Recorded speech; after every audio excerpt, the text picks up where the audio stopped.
This movie completely changed the direction for the MCU, and I'm so glad we are finally past all the crap.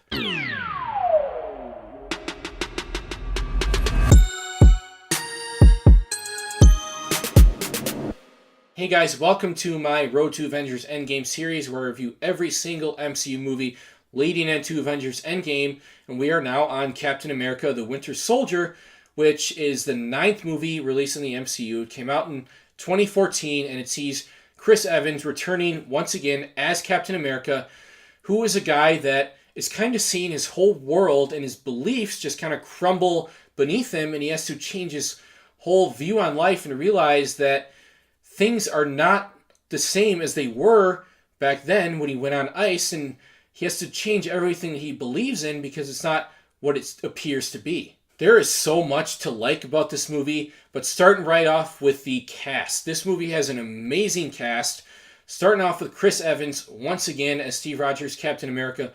Perfect fit for the role. Couldn't see anyone else doing it, and he is the best he's been so far in this series, in this movie. Goes through a really interesting arc in this movie, and he pairs up with Natasha Romanoff, played by Scarlett Johansson, who's also awesome.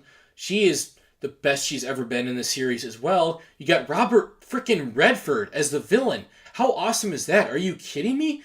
Samuel Jackson as Nick Fury. Again, he's probably the best he's ever been. You got a new character being introduced, Anthony Mackie, Sam Wilson, Falcon, who's also a really cool character and befriends Captain America, and it's really nice to see Cap get a friend in this new age and kind of someone to hang out with and fight crime with or whatever.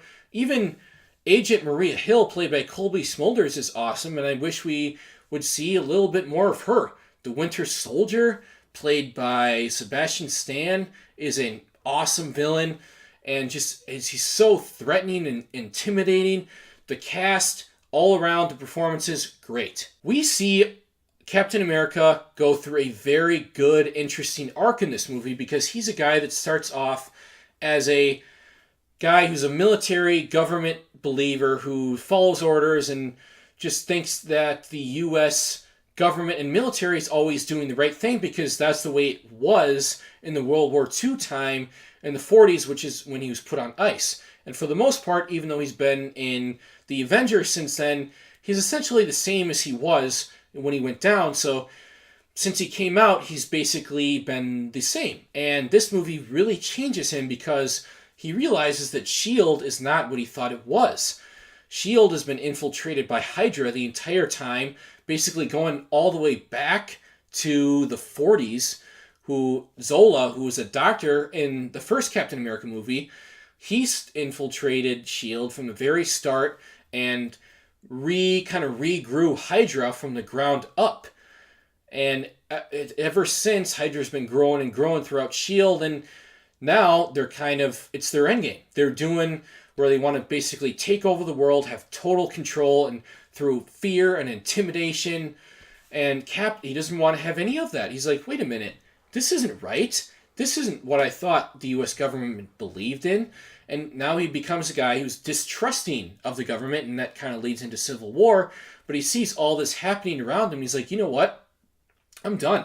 I can't trust the government anymore. The only person I can trust now is myself because I'm a believer in freedom, in personal freedom, and not intimidating people and threatening people and controlling the world. He's like, no, this isn't right. This isn't right at all. I have to make sure that I go with my core beliefs that everyone should be free. And this movie just really takes him on this interesting arc of a guy that starts off as a big government guy, and then he ends up as someone who is basically independent and is someone who operates independently because he can no longer trust big entities because they can be infiltrated, they can be corrupt, they can have agendas. And there's also this big moral issue this movie tackles, and that's the issue of freedom versus security or control. Hydra is all about intimidating people and threatening people and killing people in order to control everyone else, and thinking that you can't have freedom, you have to have control and security, and you have to make people surrender their freedom through intimidation. And Cap is just, he's not having any of it. Because he is a guy who fought so hard a long time ago for freedom, and now they're trying to take people's freedoms away, and he's like, no, I cannot let that happen. Natasha Romanoff in this movie is awesome. She's a really good character. We got some of her in Iron Man 2, we got some more of her in the Avengers, and she's always been portrayed well by Scarlett Johansson, but this movie takes her to another level. We get to learn a little bit more about her as a person, and the interactions between her and Cap are really interesting. I really liked how they're able to portray these people that are really close friends without having to have them be romantic. And it feels like it's rare to have a male and a female do that. It's really refreshing and cool to see that in this movie. It's actually kind of funny because Nat is always trying to find girls for Steve. She's like, oh, what about whoever? And it's really cool, the friendship that they have, and it grows throughout the movie. Their trust in each other, particularly Cap's trust in Natasha, because the characters are very different. Natasha's someone she's a spy. I mean, she's about lying and doing things that are morally gray, which is different than Cap. He's someone who's always doing the morally right thing, always trying to help people, and there's no gray to him. There's just right and wrong. So it's interesting to see these people together and become such great friends and learn to trust each other throughout this movie. I thought that was very interesting and cool how they did that. Now I gotta talk about the action scenes. Holy shit, this movie had some awesome action scenes. Maybe the best action so far in the MCU. The Russo brothers really, really know how to film action. Now this movie definitely has some quick cuts in the action scenes, which can be an issue, but it doesn't feel like, it's not shaky cam or anything. It's easy to tell what's going on, and it's just the way they film these action scenes is so cool, and it feels so real and visceral, and like you're so into this world, and you feel like these are real people actually fighting each other. It doesn't feel like choreographed like some of the prequel Star Wars fights or something. It feels like these people really know how to fight, and they're really fighting each other, and they really do want to hurt each other, and it feels like there are real stakes here. Also, the Winter Soldier theme. Holy shit. This is one of the creepiest, eeriest, darkest themes for a villain, aside from like the Joker in The Dark Knight. It's kind of similar to that, actually, in its eeriness. It's just like, and you're like, whoa, that's creepy, but it's also awesome. And every time Winter Soldier is on the screen, it plays, and you can feel that threat and that intimidation and that danger when that music is playing and when you see him. Virginia Avenue, rendezvous 2 minutes. Taking fire above and below expressway, civilians threatened. Repeat, civilians threatened. This movie is very different from the other MCU movies in the fact that it's much more of a spy thriller. And it even has Robert Redford in it as the villain, who is I really like him as a villain, even though he's kind of just a bad guy who is trying to take over the world. It's interesting because he's doing it in a different way than most bad guys do, and it's also interesting because throughout the first part of the movie, we don't even know that he's the bad guy. We think that the main bad guy is the Winter Soldier, and he is, but obviously he's working for someone, and we don't know who. Eventually we figured out Pierce is the bad guy all along, but I really like how this movie kind of creates this sense of doubt and mistrust in us, not only in us, but in Captain America himself. Nick Fury even says, he's like, don't trust anyone.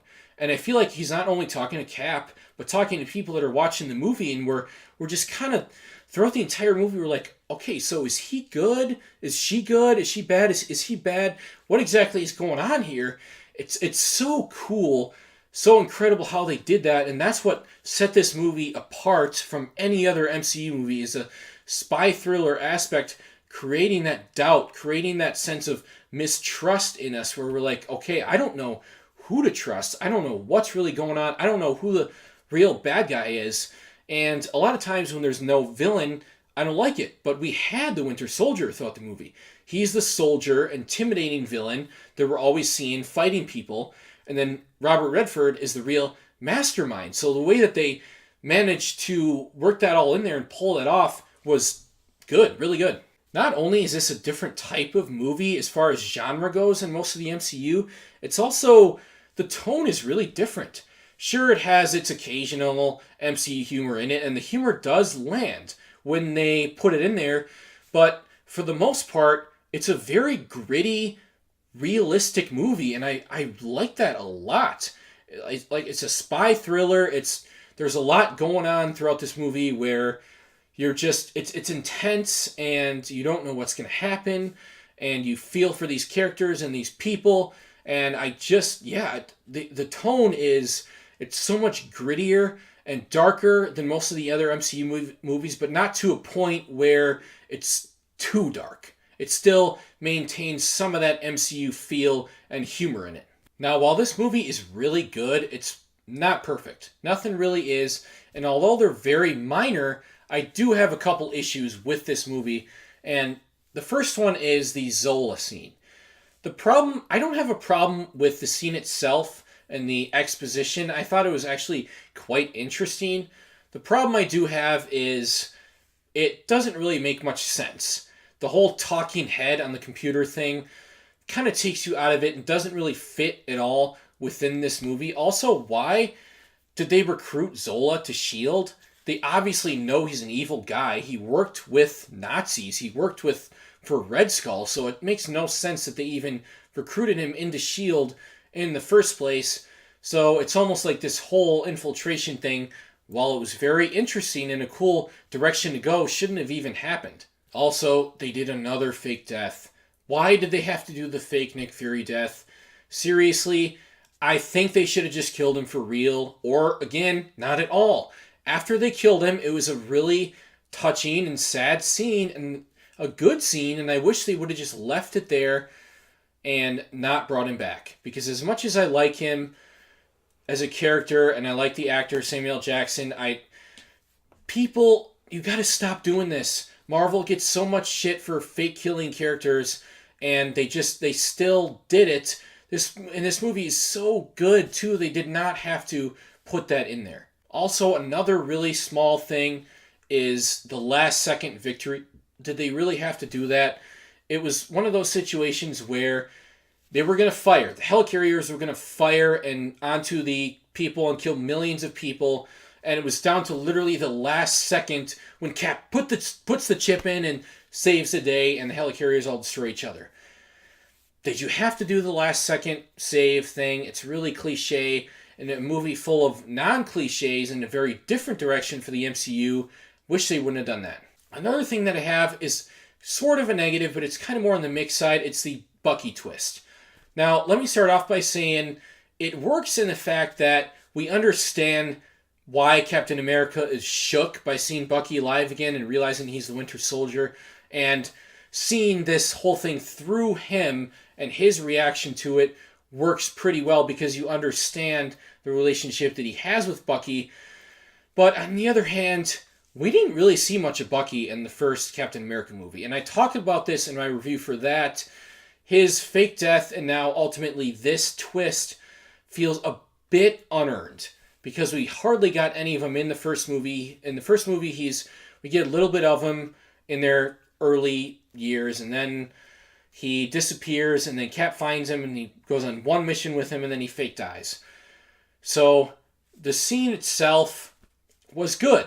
It felt the actual twist and the direction they took with the fake death, and then bringing him back doesn't quite feel earned, and that's not really a fault of this movie, but it still is a factor. But guys, overall, this is a fantastic movie. It completely changed the dynamic, changed the direction for the MCU, took it in a spy thriller direction with a very gritty tone, put our main character on a very interesting arc. It had a really good side characters, great acting, some good villains, a really good villain combo of the villain that we see throughout the whole movie and then the twist villain.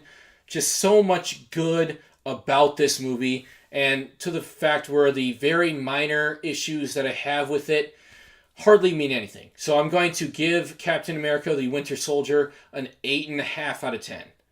So there you go, guys. Have you seen Captain America the Winter Soldier? If you haven't, What are you doing? Please watch it. It's a really good movie. It's the best MCU movie I have reviewed so far. And if you enjoyed this video, hit the thumbs up button. Go ahead and subscribe if you're new here, and hit the notification bell so you get notified when I post a video. Spread the word, and I will see you soon.